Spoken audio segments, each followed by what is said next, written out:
Good Monday evening and welcome to another week of overtime here on WOTM. I am Gerhard Mathangani, joined by our expert historian / researcher Mark Everett Kelly. We'll break down all the action from this past week. Also talk a little bit of college basketball as well, but we'll start in the world of high school football. The Super 7 championship seen right here on WOTM. Wednesday, Thursday, and Friday have now concluded. The high school football season is now done. We'll now take a look at the winter sports. We'll take a look at the champions out of all 7 classes and the flag football championship. Thompson, the first ever three-peat in Class 7A with the big win over Central Phoenix City. Meanwhile, Clay Chalkville winning its 4th title since 1999 with a win over Hueytown.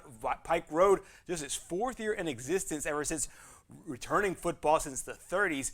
They win the 5A championship over Pleasant Grove. Viger, their 4th title as well, win over Aniana. Piedmont wins a 5th championship in a great game against Montgomery Academy. Clark County all over Cleveland. And Sweetwater knocked off Wadley. And probably the best game was the inaugural flag football championship in girls high school flag football. Might be a game that we see for a very long time to come. Hewitt-Trussville and Smith Station played a 2 overtime game. Hewitt-Trussville won that one by 1 point. You'll see those games periodically right here on WOTM on our replays, but congratulations to all 8 champions out of Birmingham. It was a great setting at Birmingham at Protective Stadium where UAB plays. A great day for football, for high school, and a great end to the high school football season.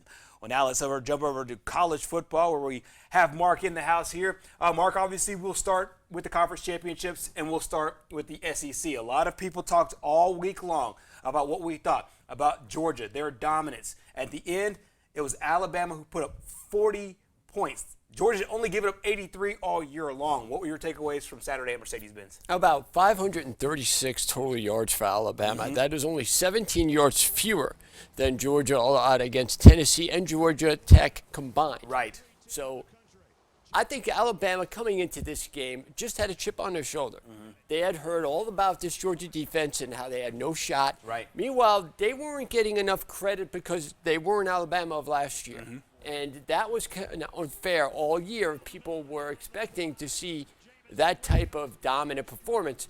We saw a little bit of it in the first couple games of the year, especially when they blew out Miami. Right. And then when they opened up a 21-0 lead against Florida, you're thinking, wow, this is almost exactly what I saw last year. Then from that game on, they started to struggle a little bit. You saw that they were a young team. You saw that offensive line had a hard time keeping Bryce Young protected. You saw some of the wide receivers, especially freshman wide receivers, weren't as ready as maybe some people had hoped. They had some injury issues.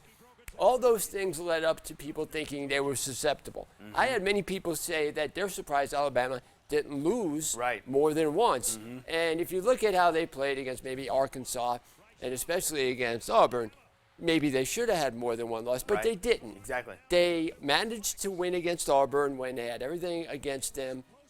They made the plays. Then they got this second shot now where now all of that doesn't matter. Mm-hmm. The only thing that matters is if they can beat Georgia, they're the number 1 ranked team. They get the number 1 seed going into the college football playoff, and they accomplished just that. I thought that 75-yard touchdown to Jameson Williams, like we had talked about, was like Rocky cutting Drago. They can be beat. Mm-hmm. And that was the first of 4 scoring drives at the end of the first half. They had 5 drives of 75 yards or more, just dominating and obliterating a defense that everyone thought was the best defense they had ever seen. Exactly. Kirby Smart losing to Nick Saban again. Do you think that plays from a mental standpoint? How deep does this cut go? Or if they meet again, don't want to project too far, but if they meet again on January 12th, do you see Georgia being able to refocus and regather themselves? Well, I thought that Alabama needed to celebrate their win but not rub it in the face because I think Georgia was watching. Mm-hmm. And they're saying, well, look at these guys. Mm-hmm. They just handed us our lunch. But we might get them again. And I think everyone anticipated after the college football playoff came out, the one thing we didn't want to see is the 1-4 matchup. So thank God they got that right. Because we wouldn't want to see them play in the semifinal. These are the 2 best teams in college football. Right. So if they're able to beat the teams that they should beat, Georgia should beat Michigan, even though Michigan's had a good year. Yeah. And Alabama should beat Cincinnati, even though Cincinnati is like a Cinderella. Mm-hmm. Those 2 things happen. Then we get another rematch. And then I think Georgia gets to right the wrong that they felt had been written in this game. So if I'm Alabama, when I'm celebrating the SEC championship game, I'm happy and I'm thrilled because they did something that no one thought they should do. But in the back of their mind, they know this isn't what we play for. Other teams might be able to celebrate and wave an SEC championship flag, but not us. We play for national championships. Ultimately, we didn't win one yet. We still got to keep our focus that we might see them again, and they're going to be a little more prepared and a little more motivated to beat us the way we were to beat them. Exactly. I think it's a really good point, especially as both teams move forward. Hopefully, 2 more games, another matchup between these two teams, a lot of football between now and then. Here's head coach Nick Saban on Saturday with a nice little light moment. I think what these guys really wanted to sort of gain was more respect. Not just the fact that they were underdogs, because I think we had a tremendous amount of respect for Georgia, their team and what they accomplished. But you guys gave us a lot of really positive rat poison. The rat poison that you usually give us is usually fatal. But the rat poison that you put out there this week was yummy. I mean, it was a fantastic moment there with head coach Nick Saban. That sets up the college football playoff. The Cotton Bowl features Alabama and Cincinnati at 2:30 on Christmas or New Year's Eve, I should say. And then the Orange Bowl is Georgia and Michigan on New Year's Eve as well at 6:30. Your initial thoughts about these two matchups.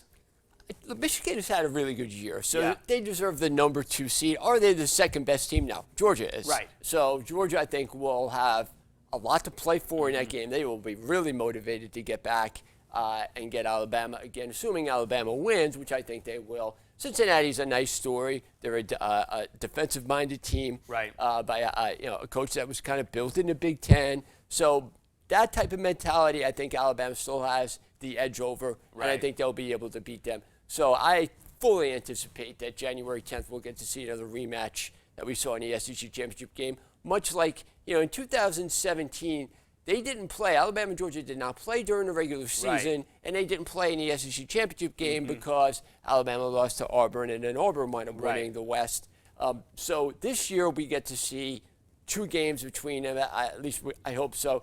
And to see that between the 2 best teams in college football, I remember it happened with Alabama and LSU in 2011. It happened in '96 with Florida and Florida State. So it's always good to see, because then you really get to see who the best team is. Not just one game, now you have 2 games to do it. Exactly, and then if they do meet up, that'll be in the national championship game at Lucas Oil Stadium, home of the Indianapolis Colts on January the 10th.